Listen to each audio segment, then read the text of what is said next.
conocimiento de su voluntad, en toda sabiduría y comprensión espiritual.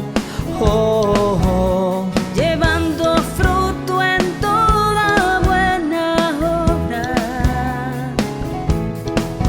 agradándole en todo, creciendo en el conocimiento de Dios. Instituto Bíblico, ven Señor Jesús.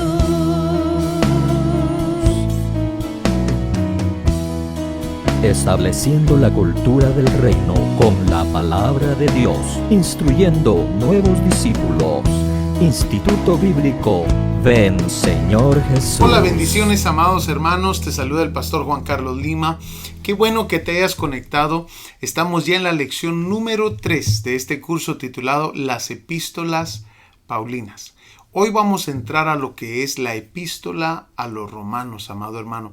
Hemos estado viendo bastante acerca de la vida de Pablo. Hemos estudiado también sus 3 viajes misioneros, que yo espero de que haya sido una bendición escuchar cada uno de esos viajes misioneros.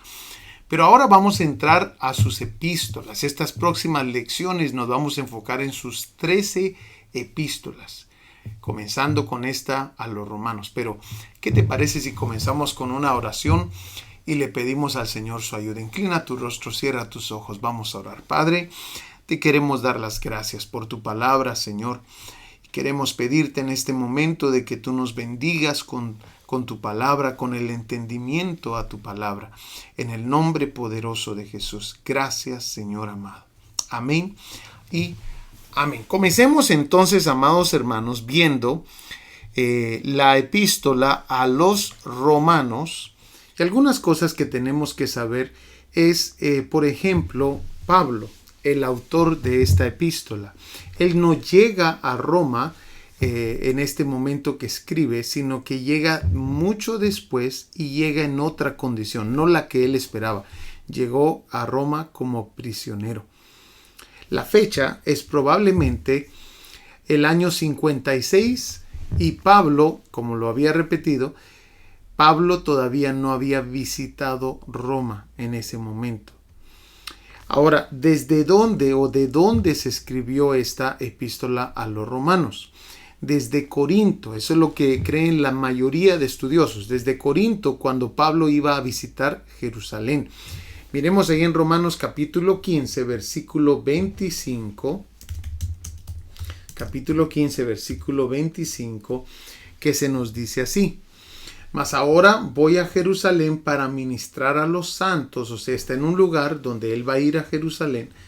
Y ahorita vamos a ver dónde estaba. Porque Macedonia y Acaya tuvieron a bien hacer una ofrenda para los pobres que hay entre los santos que están en Jerusalén. Ahora nos van a mencionar en el versículo, capítulo 16, versículo 1, se nos va a mencionar a esta mujer llamada Febe de Cencrea. Ahora, si miramos en el capítulo 16, versículo 1 de Romanos, se nos menciona a esta diaconisa. Dice, os recomiendo además nuestra hermana Febe, la cual es diaconisa de la iglesia de Cencrea. Resulta de que Cencrea, era un puerto. Y este puerto estaba en Corinto. O sea que los estudiosos dicen, está mencionando estas ciudades porque está en Corinto. Amén. Entonces esto es importante. Se menciona a Febe de Cencrea. Cencrea es un puerto en Corinto. Ahora, Pablo escribe esta epístola muy importante. Y esta epístola es la que contiene la mayor cantidad de doctrina cristiana de toda la Biblia. La epístola a los romanos. Aquí hay muchísima información doctrinal, amados hermanos. Pero el tema principal es acerca de la justificación. Ese es el tema principal en esta epístola, que lo vamos a ver más adelantito. También tenemos las secciones de esta epístola. Está la sección del capítulo 1 al capítulo 8, que es doctrinal. El capítulo 12 al capítulo 16 es práctico. Y estas dos secciones están separadas por 3 capítulos que exponen la posición de Israel en la salvación. Amén.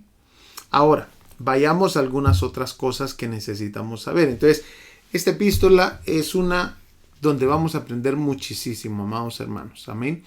Pero miremos entonces algunos puntos adicionales. Por ejemplo, las palabras clave. Como siempre nos dicen un poquito más que necesitamos saber.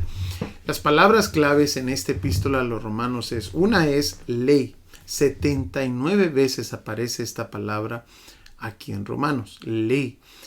Recordemos de que uno de los grupos que va a recibir esta epístola son judíos. Entonces aquí Pablo va a tocar algunos puntos de la ley, ¿verdad? Pero también habla acerca del pecado y sus palabras relevantes, como pecados, pecador y todo eso. 59 veces aparece estas palabras aquí en esta epístola. También habla acerca de la fe, que es uno de los temas principales acá, y la justicia de Dios. Fe se menciona 45 veces en esta epístola y justicia se menciona 39 veces en esta epístola. Qué interesante, ¿verdad? Es una epístola con bastante información doctrinal. Que vamos a hablar de eso ahorita. Las razones de las cuales de esta epístola. Una es doctrinal. Pablo quiere dejar claro cuál es la doctrina del Evangelio, porque esta epístola también se trata del Evangelio, lo que es el método de justificación de Dios, que vamos a hablar un poquito de eso más adelante. Entonces es doctrinal, es práctica. Vamos a verlo al final de Romanos, como algunas cosas bien prácticas se nos dicen, y también explicaciones sobre distintos temas que va a abordar aquí Pablo. Ahora, justificaciones es el tema principal de esta epístola, como lo hemos visto. Esta epístola es una exposición del método de justificación de Dios por medio de la fe en el sacrificio de Jesucristo, el Cordero de Dios. Amén. Y el verso principal de esta epístola es Romanos 1, 16 al 17, donde se nos dice: porque no me avergüenzo del Evangelio, porque es poder de Dios para salvación a todo aquel que cree, al judío primeramente y también al griego. Porque en el Evangelio la justicia de Dios se revela por fe y para fe, como está escrito: mas el justo por la fe vivirá. Hechos capítulo 18, versículo 2, donde se nos dice: ahí se encontró con un judío que se llamaba Aquila, natural de Ponto, quien acababa de llegar de Italia con Priscila su mujer, pues el emperador Claudio había ordenado a todos los judíos que salieran de Roma. Pablo fue a verlos. Bueno, esto es importante porque ahora tenemos un dato importante acerca de lo que se está viviendo en la iglesia de Roma. El emperador Claudio saca a los judíos de Roma, y entre esos judíos que saca hay judíos cristianos. Judíos cristianos que ahora ya no pueden ser parte de la iglesia de Roma, porque todos los judíos tienen que salir.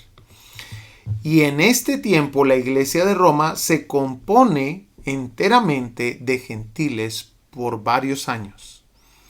Y eso es importante notar, porque aquí va a cambiar bastante. Al notar la historia de la iglesia en ese momento, nos va a dar una luz a lo que está pasando dentro de la iglesia. Amén. El emperador Claudio muere en el año 54 después de Cristo. Y tras la muerte de Claudio, Nerón permite a los judíos regresar a Roma. en el año 54. Y aquí hay que ponerle atención, porque cuando los judíos regresaron, se generaron divisiones en la iglesia. Te voy a explicar algunas de esas divisiones, pero miremos aquí algunos de los puntos que Pablo atiende en la epístola a los romanos. Miremos algunos puntos. Romanos capítulo 1, versículo 16. Miremos ahí. Vamos a ver. Romanos 1, 16. Amén. Démonos cuenta de lo que Pablo nos va a enseñar aquí en esta epístola. Porque no me avergüenzo del evangelio, porque es poder de Dios para salvación a todo aquel que cree. Y mira lo que hace Pablo. Al judío primeramente y también al griego. ¿Qué fue lo que comenzó a pasar? Algunos piensan, amados hermanos, que lo que estaba ocurriendo es que la iglesia que se había quedado llena de gentiles tomaron lo que le ocurrió a los judíos como un juicio de parte de Dios. Y entonces cuando regresaron los judíos, porque muere Claudio, el emperador, y Nerón permite que regresen los judíos a Roma nuevamente, entonces cuando comienzan a regresar a la iglesia que está fundada ahí en Roma, los gentiles comienzan a tratarlos diferente a los judíos. Muchos estudiosos piensan el problema fue que ahora se corrió la voz de que había sido por juicio de Dios que ellos tenían que haber salido. Entonces Pablo comienza a mostrarles la importancia de los judíos en el evangelio. Mira lo que dice: porque no me avergüenzo del evangelio, porque es poder de Dios para salvación a todo aquel que cree, al judío primeramente y también al griego, o sea, al gentil. Pablo está directamente atacando las divisiones que hay ahora en la iglesia. Miremos Romanos capítulo 3, versículo 9. Dice que pues, te lo voy a poner acá, que pues somos nosotros mejores que ellos en ninguna manera, pues ya hemos acusado a judíos y a gentiles, que todos, o sea, Pablo está en un esfuerzo de mostrar todos necesitamos salvación. Y no solamente los gentiles, y no solamente los judíos. Dice todos, pues ya hemos acusado a judíos y a gentiles, que todos están bajo pecado. ¿Nos damos cuenta? Como está escrito, no hay justo ni aún uno. Entonces, esta es la importancia de ver la historia de lo que estaba pasando en ese momento. Miremos algunos otros versos que Pablo usa acá. Romanos capítulo 10, versículo 12 al 13. Dice, porque no hay diferencia entre judío y griego, pues el mismo que es Señor de todos, es rico para con todos los que le invocan. Porque todo aquel que invocar el nombre del Señor será salvo. Ahora, miremos un versículo más que nos va a ayudar a entender esto. El capítulo 11, versículo 17. Dice así: pues si algunas de las ramas fueron desgajadas, y tú siendo olivo silvestre, has sido injertado en lugar de ellas, y has sido hecho participante de la raíz y de la rica savia del olivo, no te jactes contra las ramas. Mira cómo Pablo está atacando la división que hay ahorita en la iglesia de Roma. Dice, y si te jactas, sabe que no sustentas tú a la raíz, sino la raíz a ti. Pues las ramas, dirás, fueron desgajadas para que yo fuese injertado. Bien, por su incredulidad fueron desgajadas, pero tú por la fe estás en pie. No te ensoberbezcas, sino teme, porque si Dios no perdonó a las ramas naturales, a ti tampoco te perdonará. Mira pues la bondad y la severidad de Dios. La severidad ciertamente para con los que cayeron, pero la bondad para contigo, si permaneces en esa bondad. Amén. Qué interesante, ¿verdad? Todo esto que nos está diciendo aquí Pablo lo está haciendo para mostrar la importancia de los judíos en el evangelio. Amén. Pues de otra manera tú también serás cortado. O sea, está diciendo ya a los gentiles, ustedes son las ramas que fueron injertadas. Mira cómo lo dice esta versión que me gusta bastante. Las ramas que fueron injertadas, pero que no se te olvide, le está diciendo a los gentiles, a los que ahora, recuérdate, se creen mejores y mayores que los mismos cristianos judíos, a los cuales Pablo está diciendo, no, tanto ustedes como ellos necesitan salvación. Pero mira, le enseña otra cosa, que no se te olvide, le dice a los gentiles, que ellos son las ramas naturales. Y mira lo que le agrega al final. Y también ellos, si no permanecen en su incredulidad, serán injertados de nuevo. Y dice, pues poderoso es Dios para injertarlos de nuevo. Qué interesante. Entonces, estas son las divisiones que están ocurriendo ahí en lo que es Roma en ese momento. Y Pablo comienza a atender eso con varios versos. Entonces, una de las cosas y detalles que vas a notar es que Pablo menciona bastante a los judíos y griegos, judíos y gentiles. Lo menciona bastante por lo que está ocurriendo en ese momento. Ahora, el tema principal de esta epístola es la justificación, la cual vamos a ver con un poquito más de detalle más adelante, pero te voy a dar algo pequeño ahorita. Esta palabra justificación se menciona 6 veces en este libro. Y lo que significa es justificación, acto de hacer a un hombre justo, aceptable ante Dios. Ahora, Romanos nos enseña que la justificación es un requisito. Miremoslo ahí, por favor, en Romanos capítulo 3, versículo 10 en adelante. Dice así, como está escrito, no hay justo ni aun uno.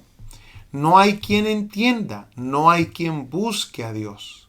Todos se han desviado, a una se hicieron inútiles. No hay quien haga lo bueno, no hay ni siquiera uno. Sepulcro abierto es su garganta. Engañan de continuo con su lengua. Veneno de serpientes hay bajo sus labios. Llena está su boca de maldición y amargura. Sus pies son veloces para derramar sangre. Destrucción y miseria hay en sus caminos. Y la senda de paz no han conocido.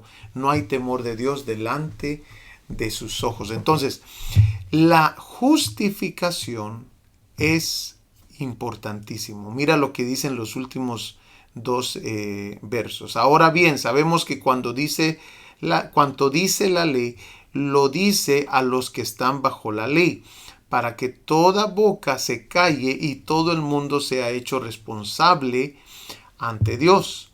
Porque por las obras de la ley ningún ser humano será justificado delante de él. Pues por medio de la ley viene el conocimiento del pecado. Es un verso tan importante que lo tengas subrayado ahí. Pero entonces, la justificación es un requisito. Amén. Ya vimos por qué. Porque no hay ningún justo. Todos necesitamos ser justificados de alguna manera. Ahora, aquí se nos dice, la justificación debe de ser recibida. O sea, ya alguien pagó el precio, pero ahora todos tenemos que recibir esa justificación. Miremoslo por favor, capítulo 5 de Romanos, versículo 1. Justificados pues por la fe. O sea, de esa manera se recibe.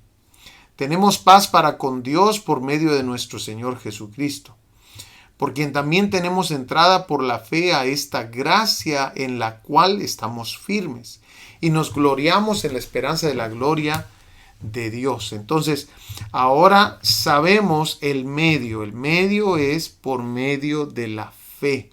¿En qué? En Jesucristo, en el sacrificio que Él hizo.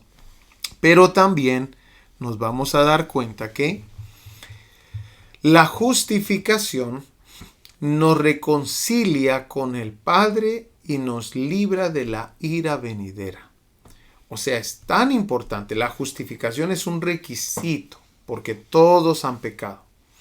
La justificación debe ser recibida, lo que muestra ahí Romanos 5:1. Es por fe.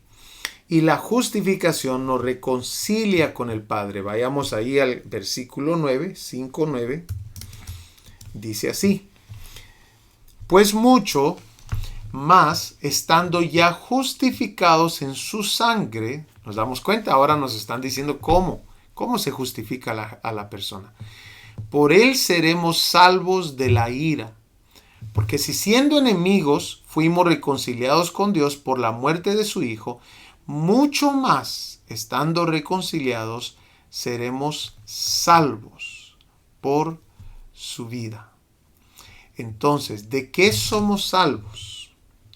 Aquí nos lo dice. Somos salvos de la ira de Dios. Amén. Interesante. Entonces, ese es el tema principal, el cual vamos a ver un poquito más con detalle después, pero tenemos que saber un detalle muy importante cuando hablamos de la justificación, lo cual también vamos a aprender después con más detalle. Uno de los puntos importantes es la justificación. A la justificación, le debe seguir la santificación. Amén. La justificación nos cambia de estatus, pero la santificación cambia la naturaleza. Y esto es muy importante. Romanos capítulo 6, versículo 12 en adelante, dice: no reine pues el pecado en vuestro cuerpo mortal, de modo que lo obedezcáis en sus concupiscencias, ni tampoco presentéis vuestros miembros al pecado como instrumentos de iniquidad, sino presentaos vosotros mismos a Dios como vivos de entre los muertos, y vuestros miembros a Dios como instrumentos de justicia. Porque el pecado no se enseñoreará de vosotros, pues no estáis bajo la ley, sino bajo la gracia. Esto es muy hermoso y lo vamos a explicar más adelante, pero démonos cuenta que se va a requerir santificación. Nos están diciendo claramente que el pecado, versículo 12, no debe de reinar ya más en nosotros. Vamos a explicar un poquito más acerca de eso más adelante, pero mira, entonces por favor, y estudiemos un poquito acerca de la santificación o la santidad. Y una de las cosas que tenemos que saber es que la santidad es el fruto de la libertad.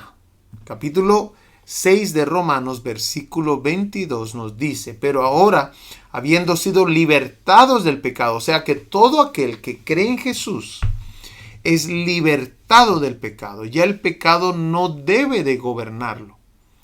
Y lo vamos a explicar más adelante cuando miremos el alma, el cuerpo y el espíritu. Lo vamos a ver después. Pero mira lo que dice aquí: habiendo sido libertados del pecado y hechos siervos de Dios, tienen por su fruto la santificación y como resultado la vida eterna. Amén. Tienen por su fruto la santificación y como resultado la vida eterna. Entonces, la santidad, el vivir en santidad, el vivir en santificación es realmente el fruto de la libertad que Jesús ya nos dio. Amén. Esto es muy, muy importante. Pero la santidad también se perfecciona con temor de Dios. Mira lo que dice 2 Corintios 7:1. Por tanto, amados, teniendo estas promesas, limpiémonos de toda inmundicia de la carne y del espíritu, perfeccionando la santidad en el temor de Dios. Ahora te preguntarás, pastor, pero ¿cómo yo obtengo el temor de Dios para estar perfeccionando la santidad? Bueno, hay muchas maneras. El temor de Dios es algo que el Espíritu Santo nos da. Amén. Pero una segunda forma de que tú puedes obtener temor de Dios lo menciona Deuteronomio 31, versículo 9 al 12. Vamos a leer solamente algunas partes de este verso. Pero mira, por favor, dice, entonces, aquí en esta parte de acá, entonces Moisés les ordenó al fin de cada 7 años, durante el tiempo del año de la remisión de deudas, en la fiesta de los tabernáculos, cuando todo Israel venga a presentarse delante del Señor tu Dios, en el lugar que Él escoja, leerás, interesante, leerás esta ley delante de todo Israel, a oídos de ellos. Congrega al pueblo, o sea que todos tenían que estar presentes, hombres, mujeres y niños. Qué interesante, ¿verdad? Y al extranjero que está en tu ciudad, para que escuchen, o sea que una cosa es leer y otra cosa es escuchar. Y aquí está el secreto.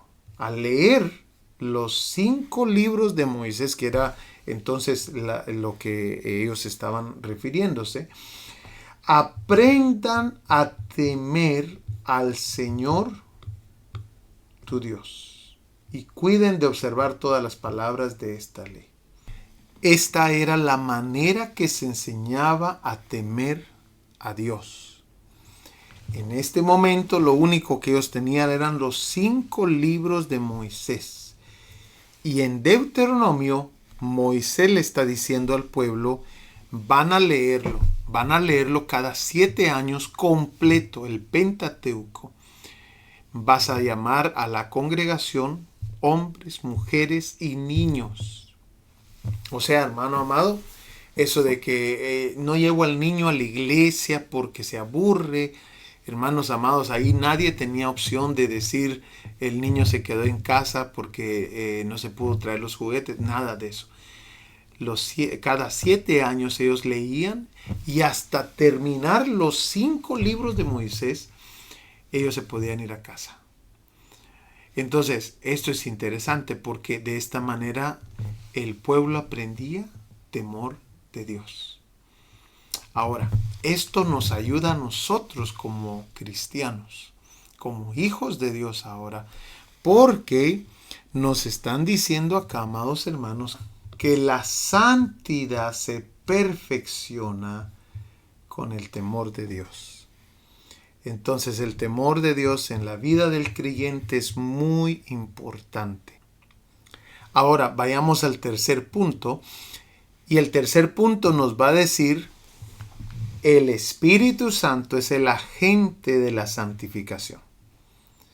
1 Pedro 1:2 dice, según el previo conocimiento de Dios Padre, por la obra santificadora del Espíritu, para obedecer a Jesucristo y ser rociados con su sangre, que la gracia y la paz les sean multiplicadas a ustedes. Entonces, démonos cuenta que la obra santificadora del Espíritu, Él es el agente de la santificación. Entre más relación tenemos nosotros con el Espíritu Santo, mejor es nuestra condición. Ahora, estudiemos algunas definiciones que nos van a ayudar a entender lo que es la santidad. Y una de estas definiciones es separación, o palabras, separación. Viene del griego transliterado hagiasmos, del Strong 38, que significa santificación. Pero dice aquí este diccionario Vine que también significa separación para Dios. Es como aquellos utensilios que se usaban en el Antiguo Testamento para el culto a Dios. Estaban completamente separados para Dios. No se podían usar para nada más. Es más, eso fue lo que ocurrió en Babilonia cuando el rey, hijo de Nabucodonosor, agarró los utensilios, Belsasar creo yo que se llamaba, agarró los utensilios y los comenzó a usar para su fiesta. Los utensilios que había llevado su padre de Jerusalén a Babilonia, los comenzó a usar para su fiesta, y en ese momento dice que apareció una mano en la pared. Te recordarás de esa escena. Pero entonces, nosotros también somos separados para Dios. y debemos de vivir una vida separada para Dios. Eso quiere decir de que nosotros no podemos mezclarnos con el espíritu del mundo, porque hay otro espíritu en nosotros, se llama el Espíritu Santo. Esto es muy importante, separación. Pero la segunda palabra que vamos a ver es la palabra consagración. Esta palabra también es muy interesante, que nos va a dar una mejor idea de este tema, la santidad. Mira lo que significa consagración. Viene de la raíz de santo y se traduce preferentemente por santificar, por tratarse de aquello que está apartado. Otra vez, la palabra separación muy similar, apartado exclusivamente para Dios. Amado hermano, la epístola a los romanos nos va a enseñar, estos son sus temas principales, y esto los vamos a ver con más profundidad próximamente, pero nos va a enseñar tantas cosas esta epístola que tenemos que poner bastante atención. Hemos comenzado solamente, amados hermanos, estamos en la superficie apenas. Amado hermano, estamos viendo la justificación y la santificación, dos de los grandes temas de la epístola a los romanos. Hemos llegado al final, amados hermanos. Te espero para la lección número 4, que también vamos a continuar aquí en Romanos. Yo sé de que va a ser de mucha bendición para tu vida. Que Dios te bendiga. Te espero para la próxima lección. Nos vemos. Estableciendo la cultura del reino con la palabra de Dios, instruyendo nuevos discípulos. Instituto Bíblico Ven Señor Jesús.